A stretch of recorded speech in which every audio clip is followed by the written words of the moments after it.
The first thing I remember is the coldness of the doorknob. The second is the letter. It was taped there like some eviction notice, but it wasn't from the bank or a landlord. It was from them. My husband's children. My stepchildren. The ones I had helped raise, fed, bandaged, sat up with during fevers driven to football games and ballet rehearsals. Now locking me out of the house I'd called home for over 22 years. The funeral was yesterday. Yesterday. And today, there I was standing on the porch with puffy eyes, aching feet, and a grief I hadn't even begun to process, only to find that my key no longer worked. That letter, I still have it. It began with, "This property is now under the rightful control of the Thomas family estate." Not even "Dear Susan," not even "We're sorry." Just cold typed words and a legal threat. I sank to the porch step and cried harder than I did at the funeral. I wasn't just mourning my husband. I was mourning the life I thought we had built together. The security, the respect, the illusion, and that illusion shattered the moment I realized they had planned this. They didn't even wait. Let me know where you're listening from. I always love seeing how far these stories travel. And if this story speaks to you, share your thoughts below. Don't skip, because what happens at the end will surprise you more than the betrayal itself. I didn't scream. I didn't break anything. I didn't even call the police. I just sat there clutching my purse, like it held more than just tissues and lip balm, like it might protect me somehow. People drove by, stared, but no one stopped. And maybe that was the worst part, the invisibility. Because I didn't look like someone who belonged on a porch like that crying in the sun. I looked like someone who should be inside. Someone with keys. But I wasn't. Not anymore. I called their names. Not all three, just the one I thought might have a trace of empathy left. Rachel. She was the middle child. The one who had confided in me once years ago about a boy who broke her heart. I helped her through it. Gave her tea, rubbed her back, stayed up with her all night watching bad movies. But when I called her name that day, no answer came. Just silence behind the windows. I wasn't ready to call my lawyer. That would make it real. I wasn't ready to call my sister either. She would say, "I told you so." And I didn't have the strength to admit that they had been right. That everyone had been right. That I was too trusting. Too hopeful. Too good. I walked away slowly like an old woman, which I suppose at 61 I was beginning to be. My legs trembled, my stomach churned, but I kept walking. Not because I had a plan, but because I refused to give them the satisfaction of watching me fall apart on their welcome mat. I took the bus back to the little apartment I had kept just in case, a quiet space downtown above a bookstore. My husband never liked it. Said it was too small, too noisy, too far from the country. But I kept it. I never gave it up. I paid for it with my own savings. He never even asked. And thank God for that. Because when I turned the key in that old apartment door, it still worked. And I wept again. Not out of sorrow this time, but gratitude. I was not completely erased. Not yet.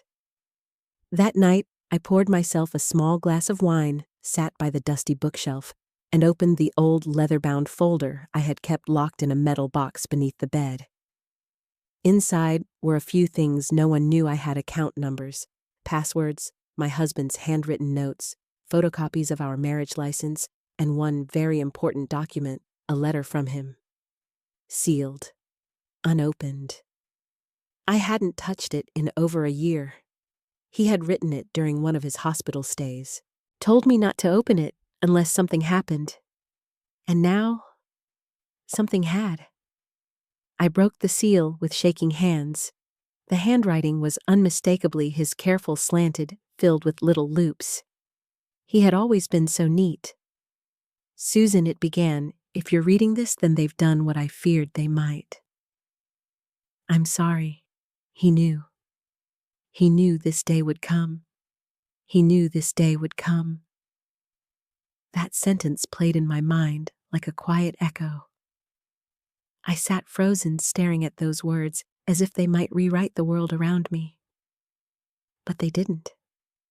The room was still dim, the air still dry, the loneliness still real. I read the rest of the letter slowly, each line another knot in my throat. He wrote about how much he loved me, how he regretted never putting up stronger boundaries with his children, and how he feared they'd turn on me the moment he was gone. He had seen it in their eyes, in their whispers, in the way they asked him about wills and trusts more often than they asked about his pain.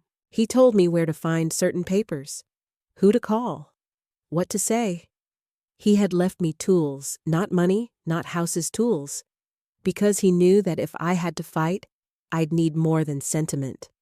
And then he said something that broke me all over again. You never stopped being kind, even when they made it hard. You never gave up on them, even when I did. I remembered the first time I met his children. It was a sunny afternoon in late April. He had invited me to a casual brunch, just the five of us. Rachel had been polite, even sweet. Brian, the oldest, barely looked at me. And Emily, well, Emily was 10 and mostly interested in pancakes. I came with homemade muffins and tried to make small talk. They weren't rude, just distant, cautious. And I understood. I wasn't their mother. She had passed 5 years earlier in a car accident. And I wasn't trying to replace her. I just loved their father. We got married 2 years later.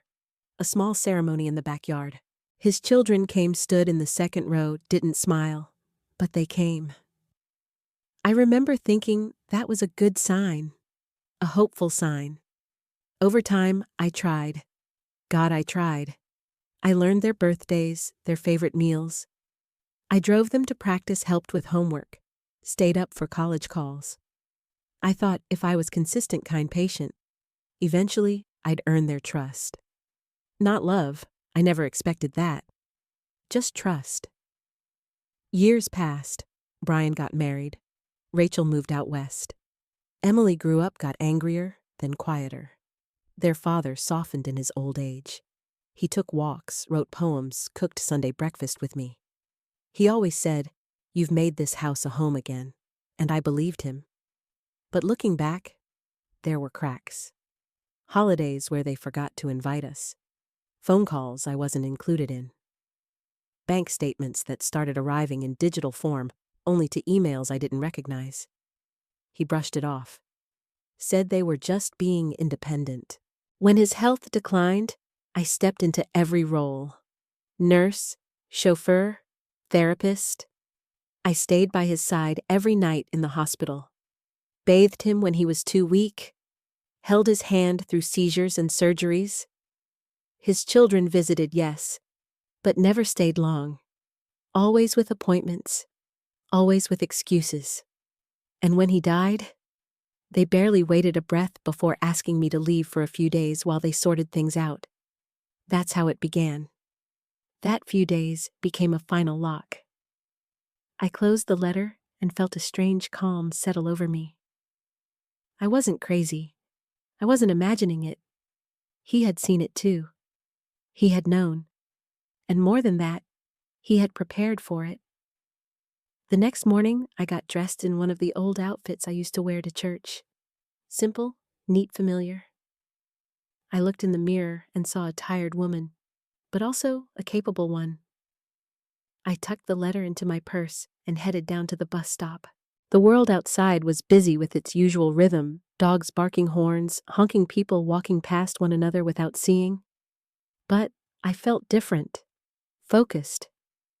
I wasn't going back to beg for that house. I wasn't going to demand my place back at the table. That table was already poisoned. But I was going to find the documents my husband had mentioned. His old lawyer, Mr. Wexler, still worked out of a red brick office on 7th Avenue. He was older now, half blind, but sharp as ever. He recognized me immediately. "Susan," he said, standing to shake my hand.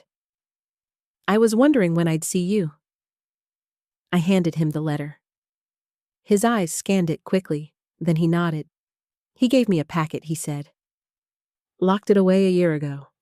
Said if anything happened to him, only you were to receive it. Let me find it. He returned with a thick manila envelope.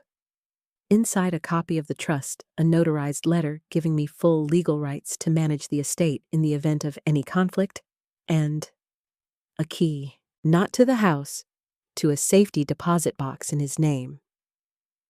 Did he ever tell you what was inside? I asked. Mr. Wexler shook his head. He just said it would make things clear. I thanked him and walked out with the envelope hugged tight to my chest. It was time to find the truth he left behind. The bank was quiet that morning, like it knew I needed stillness. The kind of quiet where even the pens on chains don't rattle. I took a seat in the lobby after presenting the key and ID and waited. My hands were steady. That surprised me. But maybe when you've already buried your husband and been locked out by people you once loved, your nerves learn to steady themselves. The clerk, a young woman with kind eyes and chipped lavender nails, called me to the back. She didn't ask questions. She just opened the vault and slid the narrow metal box forward. I held my breath as I lifted the lid.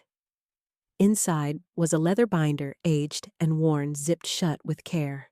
A flash drive taped to the inside of the lid, and a smaller envelope with my name on it. I didn't open the binder right away. I opened the envelope. Another letter. Short this time. Susan, this is the only copy. You know what to do. That was all. No goodbye, no comfort, just quiet confidence. He trusted me to finish what he couldn't. I carried the contents back to the apartment. Sat down at the kitchen table I'd barely used since he died. Unzipped the binder. My breath hitched. This was no collection of family photos or sentimental trinkets. It was war material. Detailed records of account transfers, property deeds, stock portfolios, retirement accounts, and trusts. Many of them were in both our names, others in his name only, but with me listed as the successor. And in the back pocket, several original documents I had never seen before. One particularly stood out. It was a posthumous amendment signed and notarized that specified I was to retain full fiduciary control in the event of internal family conflict.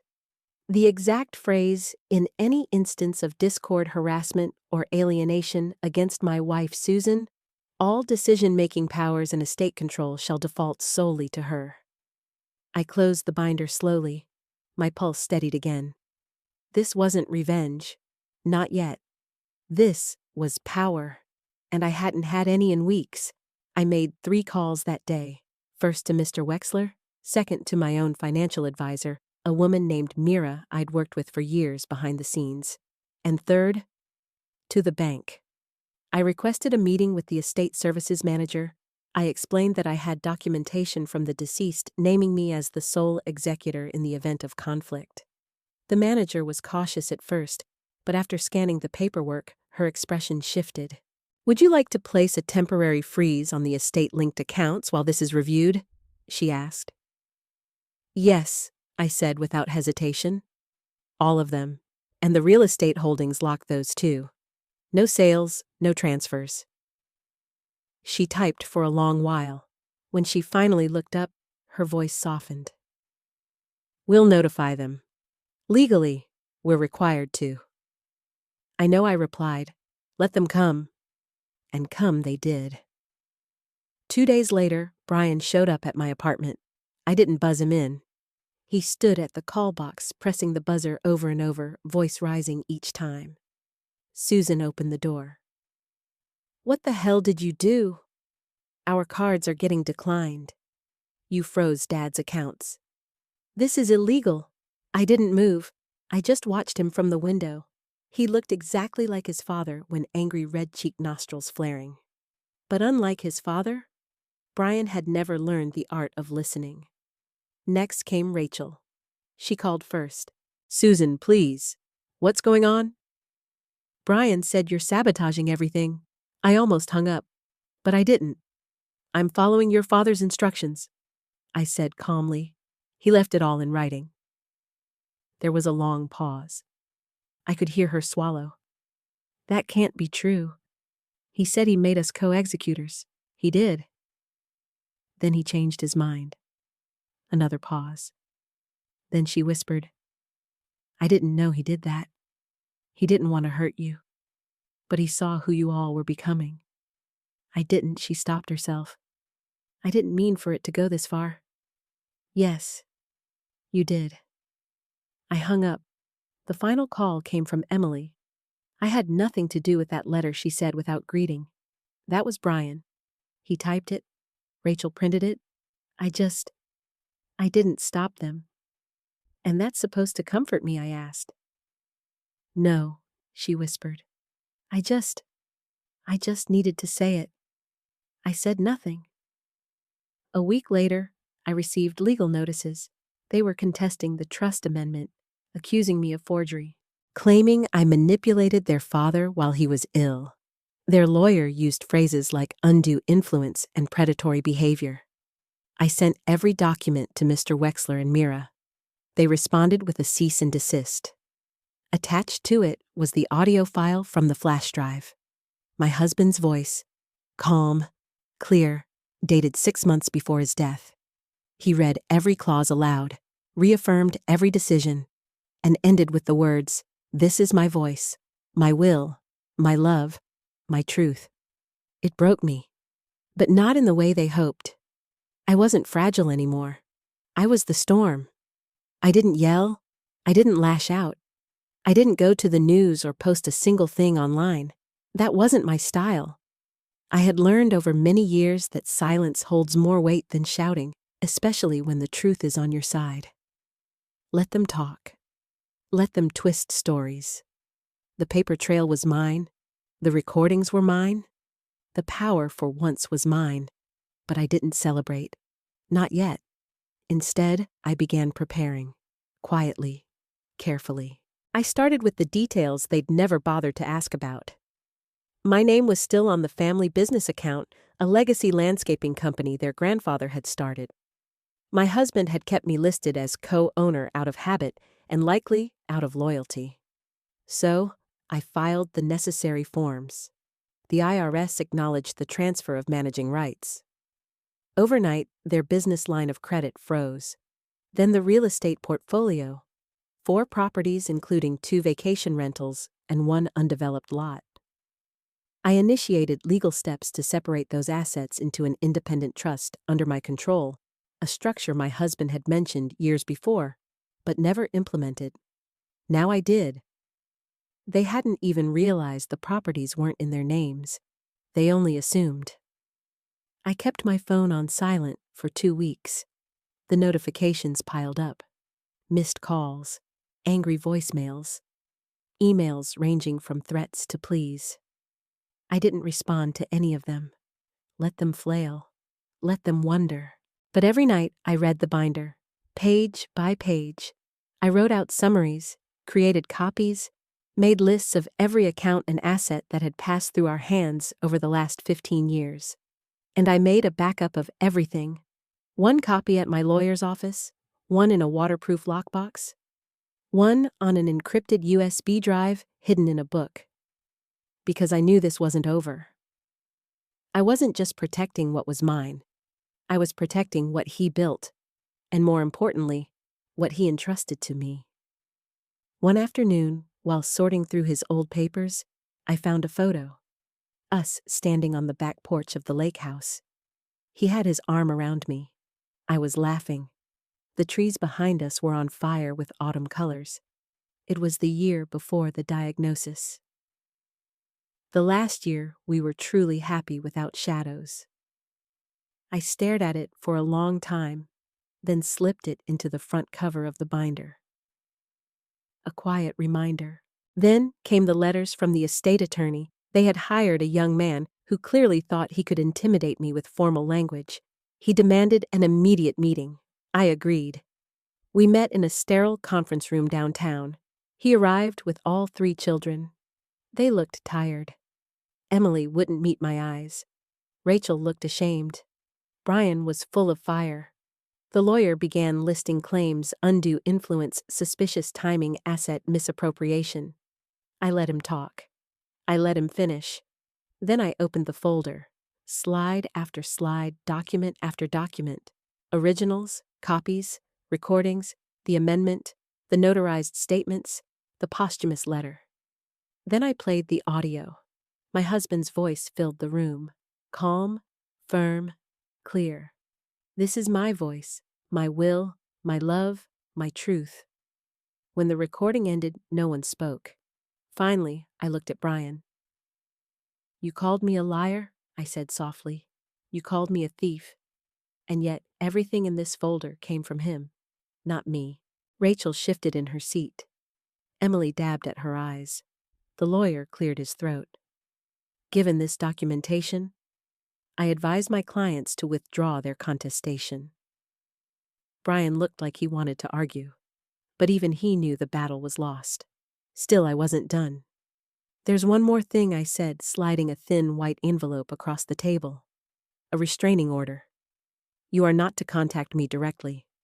Any future communication must go through legal channels." Brian's jaw dropped. Rachel nodded in resignation. "Emily," she just whispered. "I'm sorry." "I know," I replied. And for the first time, I almost meant it. They stood, left in silence. I stayed seated for a long while after. My heart was racing, not from fear, but from release. It was done. Not the grief, not the healing, but the war. And I had won. Not with revenge, but with resolve. I took the long way home that evening. Walked through the old neighborhood where we used to ride bikes in the summer. Where he once bought me lemonade from a little girl's stand, then laughed because she gave me extra. The world looked different now, but not worse. Just clearer. I passed the house, the one they locked me out of. The porch was empty, the windows dark. The sign in the yard said pending sale. They had tried to sell it behind my back. But now it sat frozen, locked in legal stasis. I didn't approach. I just stood across the street and looked, not with longing, not with sadness, just quiet certainty. They had tried to erase me, but I had become indelible. I didn't sleep that night, not because of fear or anxiety, but because I finally had clarity. My mind moved like a machine, sharp and precise. I laid the binder on the kitchen table again and went back to the section marked Private Letters. Inside were photocopies of things he'd never shown me while alive, letters from his children, handwritten and cruel. One from Brian calling me a leech, another from Rachel questioning why he'd married so late in life and implying I was only after his money. Even Emily, sweet, quiet Emily, had written that she didn't want me involved in decisions about their family vacations. The letters were dated, some recent, others from years back. He had saved them, filed them, labeled them in case she ever doubts her worth. I read every single one. My stomach turned. It hurt more than I expected. But not because I believed them, no. It hurt because he had held on to them, protected me with silence. And now I was doing the same for him. I added one more step to my plan. Something he never considered, or maybe never thought I'd have the strength to do. I called a family office service, the kind of firm that handles legacy transitions, asset restructuring, and private client strategies. Mira connected me. They reviewed the estate, and within days, we had a legal structure that placed all assets, financial, business, and real estate under a long-term protective trust. A trust that only I could dissolve. And if I passed before doing so, it wouldn't go to his children. No, it would go to a cause that had meaning. I opened a file I hadn't touched in years, a small scholarship fund I had started back when I was a school teacher. It had been dormant, underfunded, forgotten. Now I funneled the lake house proceeds there. Then the business shares. Then the undeveloped lot. The trust now had a mission. and its name the Thomas and Reardon Legacy Fund, my husband's surname, and my maiden name, side by side, just like us. And I didn't stop there. I sent formal notices to each of the children, informing them of the permanent restructuring. No direct inheritance, no backdoor access. They could contest if they wished, but all legal paths were blocked. The message was clear. You tried to take everything. Now you get nothing, except, of course, the truth. 1 week later, Rachel showed up at my apartment building. She didn't buzz. She just waited by the front steps. I saw her from the window again. She looked smaller than I remembered. Tired? I debated ignoring her. But something in me, that old stubborn thread of compassion, made me go down. She stood up as I approached, her hands clutched tightly around a letter. I read the trust papers, she said. I know it's over. I said nothing. She took a deep breath. You were always kind to us. I didn't see it then. I do now. I let Brian convince me that you were something else. Convenient, I said. That realization comes now. Her eyes welled up. I don't expect you to forgive me, but I wanted to tell you I'm sorry, and thank you for taking care of him. I looked at the letter in her hands. She followed my gaze. It's from Emily? She said. She asked me to deliver it. She's too ashamed to come. I took the letter, didn't promise to read it. Rachel stepped back. I'm pregnant? She blurted suddenly. Due in January. I blinked. The news hit like a faint ripple across a long frozen lake. She said Rachel continued that she hopes her child never treats her the way she treated you. I nodded once, slowly. She's scared, Rachel added, but trying. She turned and left. No hug, no handshake, just silence. I stood there a while. The street was quiet. A leaf floated down onto my shoulder. I didn't brush it off. Back upstairs, I opened Emily's letter. It was handwritten, slanted, careful, like her father's. She wrote of shame, of regret, of the memory of me bringing her soup when she was 12 and sick with the flu. How she'd never forgotten that. How she kept quiet because she didn't want to choose sides. I chose silence, she wrote. But silence became betrayal. The letter ended with one sentence. If there's ever anything I can do to make it right, I will. I folded it, placed it in the binder, not with the legal papers, with the photo.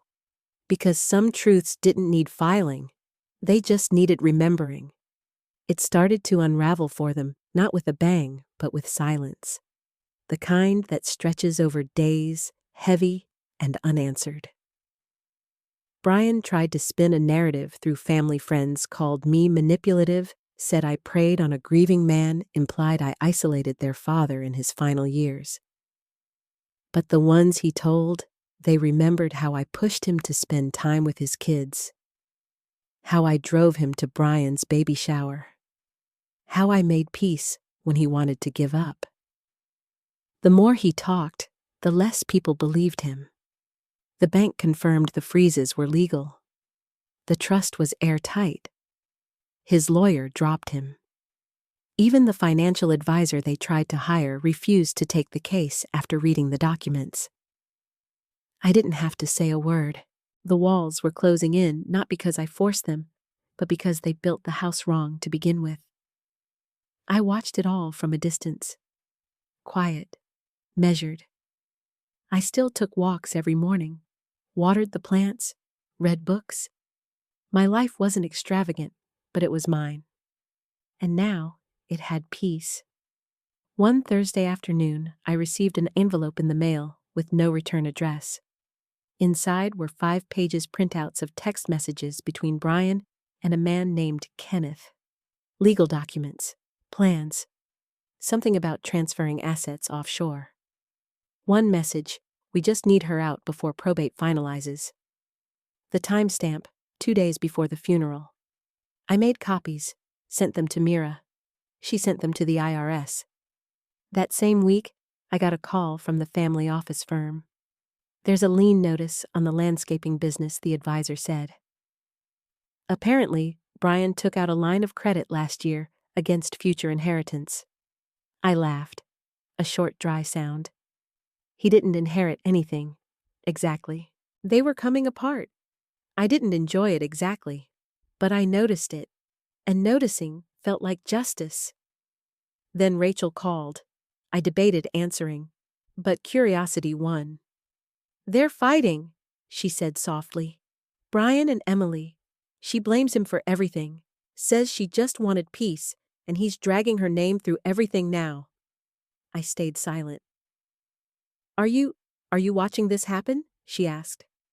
"Yes," I said simply, "and I won't stop it." She didn't argue. A few days later, Mira called. "You might want to know Brian filed for bankruptcy, and there's chatter about tax fraud.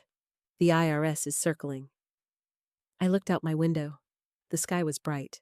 A light breeze shook the tree branches. "Thank you," I said. There was no joy in it, just confirmation. I found the old photo album we made for our 10th anniversary. My husband had written captions in blue ink. Under one picture, us dancing at a fundraiser, he'd scribbled, "She made me look good.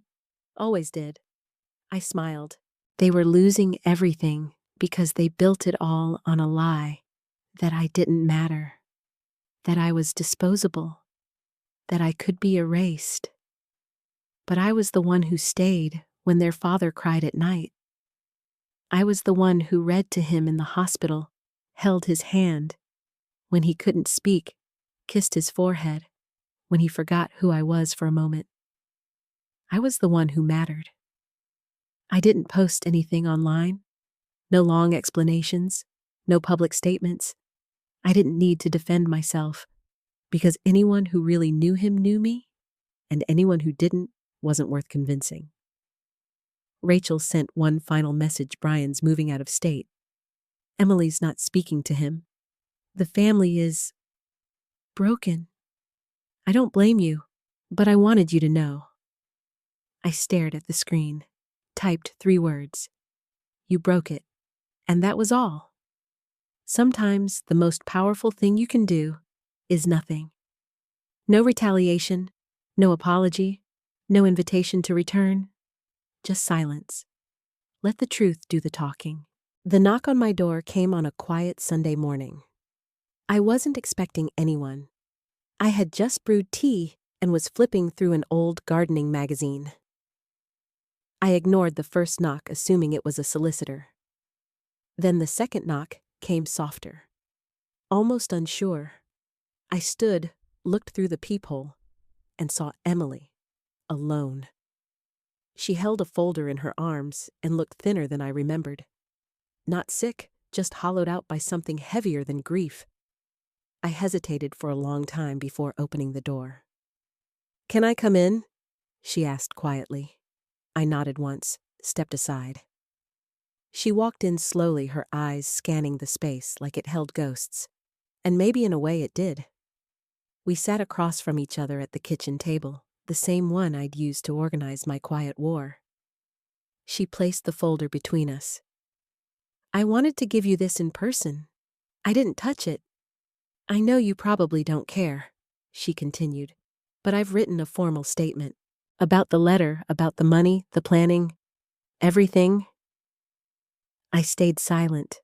I already gave it to the authorities, and the family office, and your lawyer, but I needed to give it to you too. Still, I said nothing. She swallowed. "You were always kind to me. You remembered little things, like how I hate cucumbers, and how I got nervous before school concerts. You used to braid my hair before picture day." I remembered. She looked down. "I let Brian convince me that you were stealing Dad from us, that you were taking over, and I was angry, not at you, at him, for moving on, for being happy without Mom. I didn't correct her. It wasn't the time." She wiped her eyes. "But I saw how you took care of him. Every day, every appointment, every night you stayed up just to watch him breathe. And I knew you loved him. I just didn't want to admit that he loved you back. I finally spoke. He did. Every day, in every word, in every look. She nodded. I believe you. Silence again. Then I asked, why are you really here, Emily? She paused. Because I can't fix what Brian did. I can't fix what I let happen. But I don't want to carry it anymore.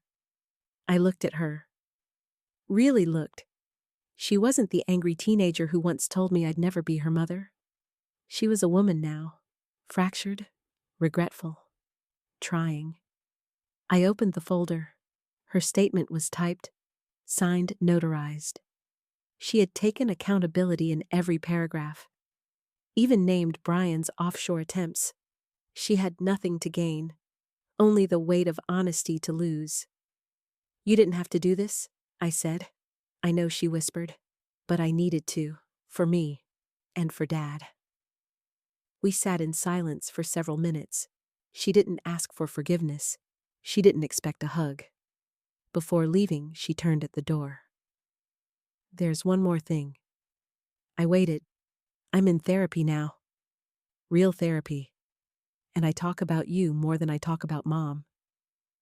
That landed like a stone dropped gently into still water. She left. I didn't follow. I stood at the window and watched her disappear down the sidewalk. I didn't feel triumphant. I didn't feel bitter. I felt something else. Not peace. Not yet, but maybe. The start of it. I didn't tell anyone about the visit. Not Mira. Not Wexler. Not the family office. It wasn't for them. It wasn't even for closure, really. It was something quieter, like a knot loosening in my chest, that I hadn't noticed was still there. I placed Emily's signed statement in the binder next to the trust papers and the audio file transcript, but I kept the original in a separate envelope. Not for legal reasons. For memory. A few days later, I visited the house. Not to reclaim it, just to see it. The pending sale sign was gone. A new one read under contract. I stood across the street again, same spot as before. But this time, it didn't hurt. Not like it used to. I walked around the block slowly. Remembered where I planted the hydrangeas. Remembered the creak in the front steps, the way the porch light flickered if you flipped it too fast. I had once loved this house with all I had. Now I felt distant. Like remembering a school you once attended. Familiar, but no longer home. I stopped by the mailbox, ran my fingers along the rusted edge. Then without thinking, I pulled a small pearl from my coat pocket, one that had fallen off my earring months ago, and tucked it inside the mailbox. A goodbye in my own way. Something small, quiet, whole. That evening, I pulled out the notebook I hadn't written in since before the funeral. I opened to a blank page and began to write. Not about the betrayal, not about the legal battles, just about him, my husband, his laugh, the way he pronounced pasta like an old movie star, the way he'd hum when nervous but never knew he did. I filled 3 pages before I even realized. And for the first time in a long time, I cried without bitterness. A few days later, the transfer finalized. The Thomas and Reardon Legacy Fund was fully active. I received confirmation of the first scholarship, a girl from my old district, studying botany. I smiled at the name Malia. She reminded me of one of my former students. I didn't reach out, didn't attach my name. The fund spoke for itself. In the mail that week, I received a final letter from Rachel. Short, handwritten. I've moved to Portland, started over. I wanted to say thank you for protecting Dad, even from us. No return address. I didn't respond, but I placed the letter in the same envelope as Emily's, side by side. And then I did something I never thought I would do. I called the real estate agent. The lake house, I said. Can you list it? I'm ready. It had been sitting idle, mine to use, but untouched. a place filled with too many memories. But now, it could be something for someone else. Within 3 weeks, it was under contract. The proceeds went directly to the fund. I bought nothing new. No car, no luxury condo. I stayed in the apartment above the bookstore, the place he never liked, the place that saved me. I still made tea every morning, still read, still walked the long way home. But now I walked without the weight, without waiting for an apology, without waiting for anyone to fix it for me. Because I had done it, all of it. And maybe he knew I would. The first scholarship recipient wrote a letter. I hadn't expected that. I wasn't even sure how she found my name. But one morning there, it was a pale blue envelope, careful handwriting, no return address. I opened it slowly, unsure what I'd find. "Dear Mrs. Reardon," it began. "My name is Malia, and I'm the first recipient of the Thomas and Reardon Legacy Fund." She talked about her love for plants, how she grew up in a neighborhood with no green space, how she used to steal dandelions from the cracks in the sidewalk just to press them into books. She said the scholarship allowed her to attend a small college she never thought she'd afford. She ended the letter with a single line. "I don't know who Mr. Thomas was, but I will honor his name in everything I grow." I sat in silence for a long time after that. Not crying, not smiling, just still.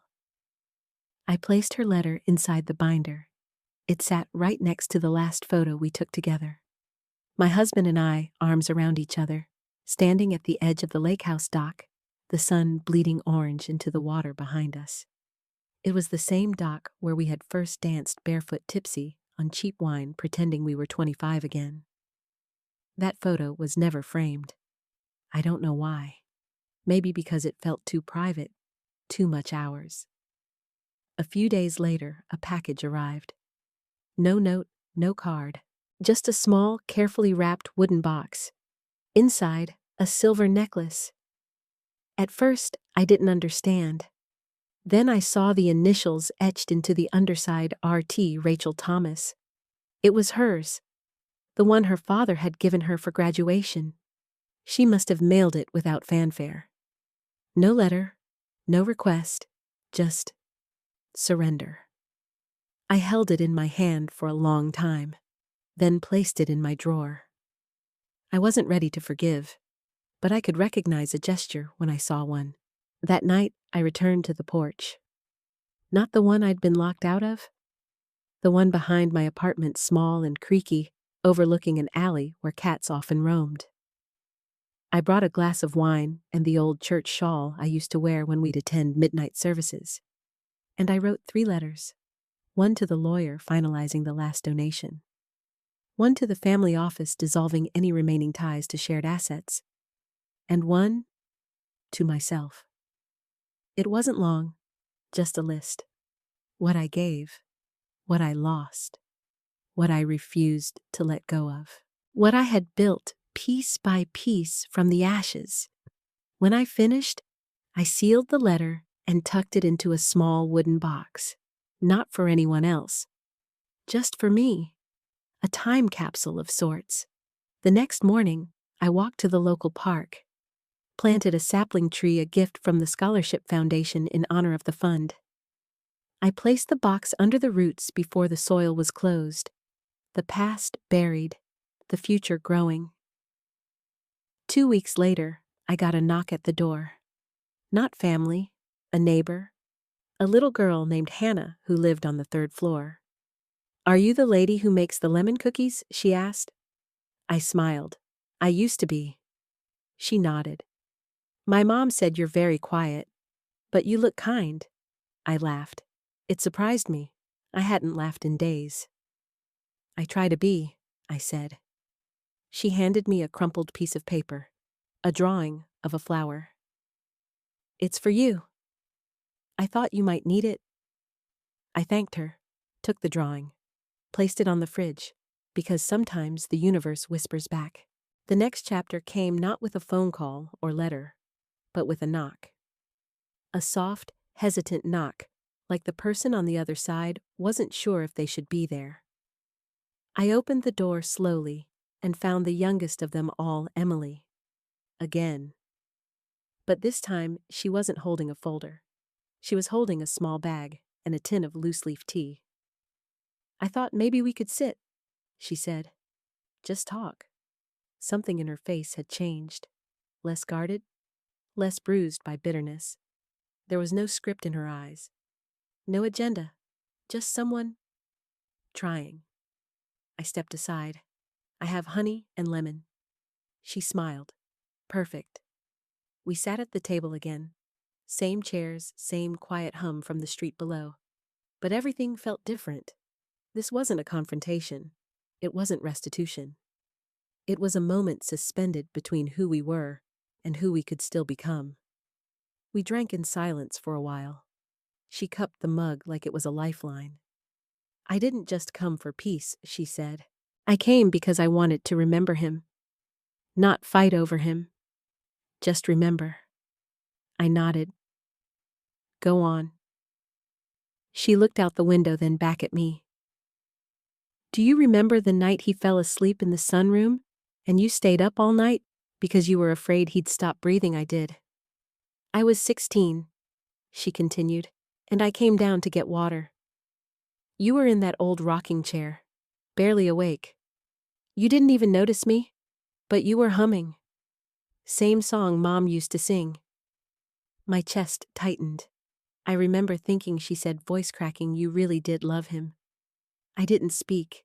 "He used to write me letters," she said, "after fights, after bad grades, slipped them under my door. I never told anyone. But the last one? I never opened it." I looked up. "Why not?"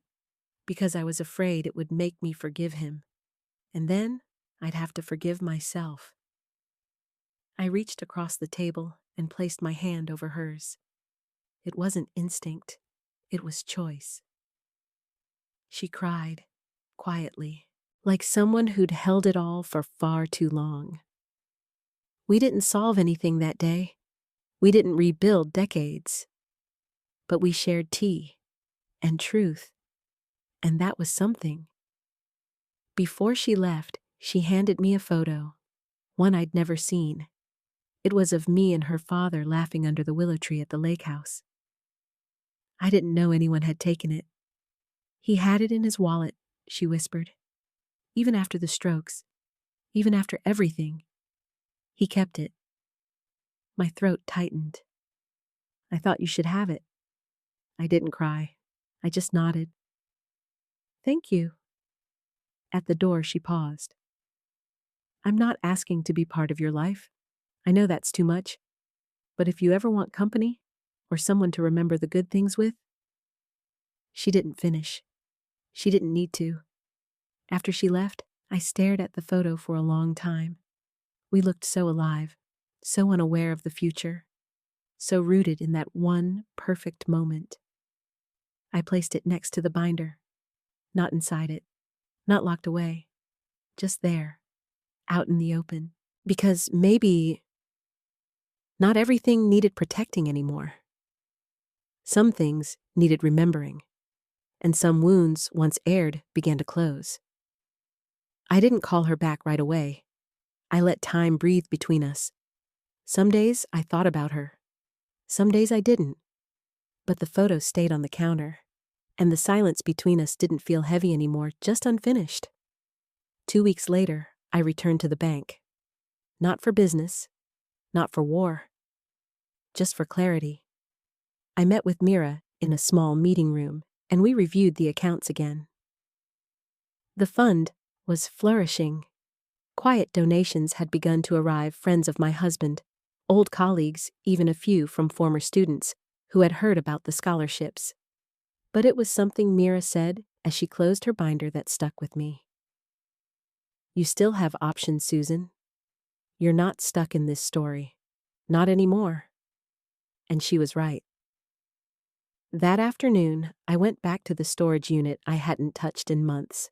It was filled with the things I didn't know what to do with when I left the house.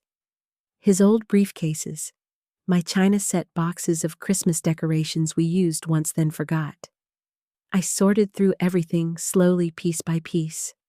I kept the letters, the yearbooks, his journals. But I packed up the rest, the excess. I donated it all. Not out of spite, out of lightness. And then I found something. A key. Small gold engraved with an old hardware store logo. At first, I didn't recognize it, but then I remembered the drawer in his home office. The one he always kept locked. The one I never questioned. I hadn't thought about that drawer in years. I called Emily. "Do you know if the desk is still in storage?" I asked. "It is," she replied. "We didn't sell it. It felt wrong. I need to see it." An hour later, we stood in a cramped rental unit. The desk sat near the back, dusty but intact. I inserted the key. The drawer clicked open.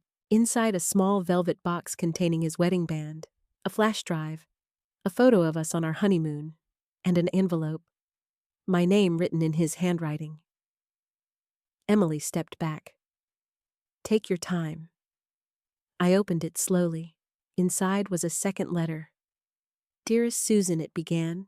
"If you're reading this, it means you found the key, and that tells me you've come through the fire."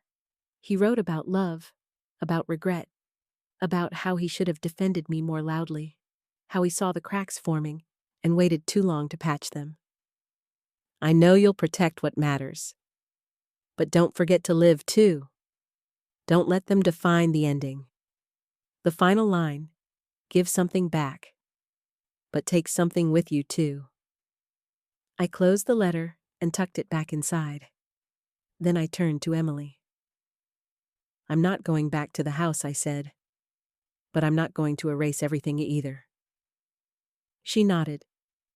"I understand." A week later, I returned the key. Not to Emily. To the youngest grandchild, Rachel's son, born just 2 months ago. I placed it in a box with the original will and a note. "One day, ask your mother what this key meant, and ask her what it unlocked, because some things, some legacies needed to be passed forward, not as a burden, but as a reminder." I didn't go to the closing. The house sold without ceremony, just a signature sent through my lawyer.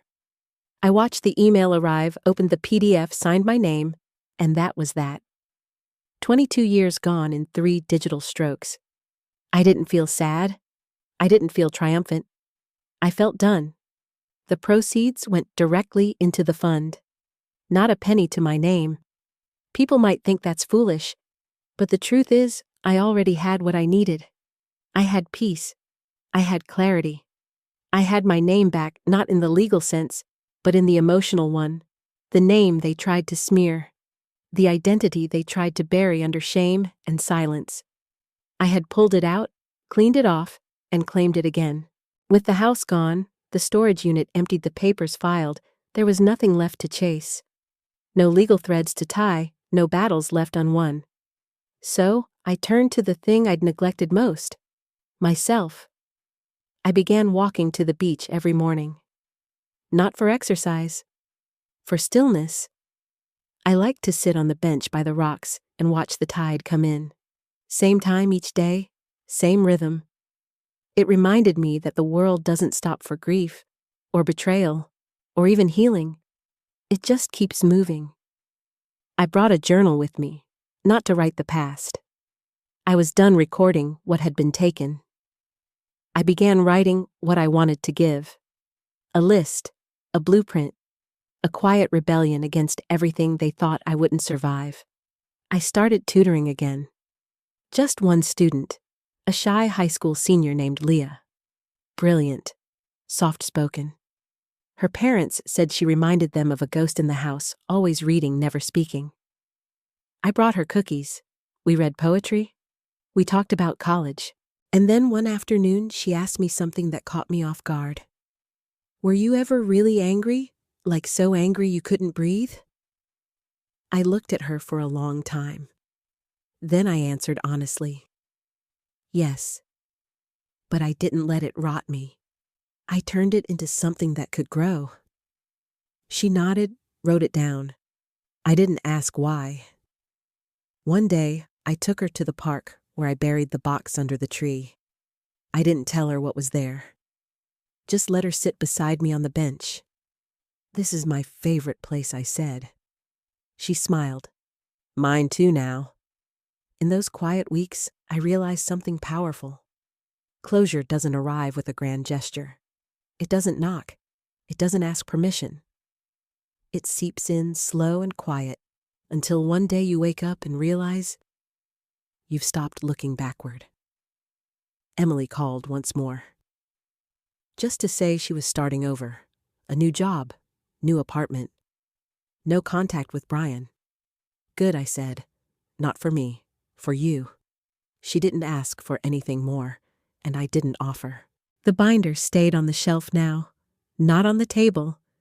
The photo remained, not as proof, just as memory. And as for Brian, I never heard from him again. Not a call, not a card. I learned through Rachel that he'd left the country, running from debts he couldn't charm his way out of. I didn't feel vindicated. I didn't need to. One afternoon, as I walked past the bookstore below my apartment, I saw a flyer in the window writer's circle, sharing truth through fiction. I smiled, took a photo. Maybe I'd go. Maybe I'd write something that wasn't about pain. Or maybe I already had. The day I truly felt free wasn't marked by anything grand.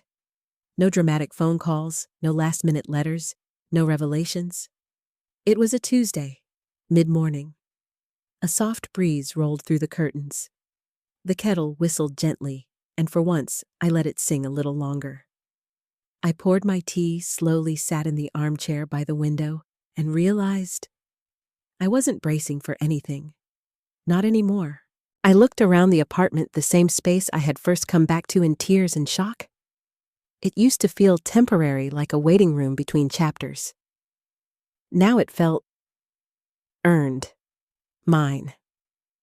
Every book on the shelf, every chipped mug, every plant that finally bloomed. And then I remembered the porch. Not the one I sat on after being locked out, but the one I hadn't visited since. The place where it all fell apart. The trigger. The wound. I went there, alone. The house was no longer ours. New owners. Fresh curtains. A wreath on the door. Children's toys scattered across the lawn. Life had returned to the house in a new form. And I wasn't part of it, nor did I want to be.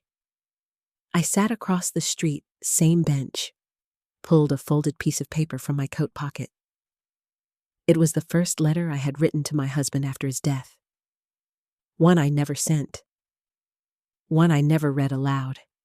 It said simply, "They tried to erase me, but you never did. And because of you, I remembered how to stand." I lit a match, watched the edges curl, the ink fade, the paper vanish into ash in the small tin I brought. I poured the ashes into the grass. Not as anger, as release. I sat on that bench until the wind picked up, until the air smelled different, until I felt like I could walk away without glancing back. And I did. Back home, I placed the last item in the binder, a photo of the tree in the park, now taller with strong roots. I closed the binder, tied it with twine, and placed it in the bottom drawer. Not hidden, just settled. Then I opened a new notebook, blank. Page 1. This is not a story of betrayal. This is a story of remembering who I am. And I knew then I didn't need revenge. I didn't need apologies. I didn't need to win.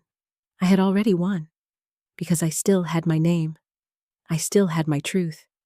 And most of all, I still had me.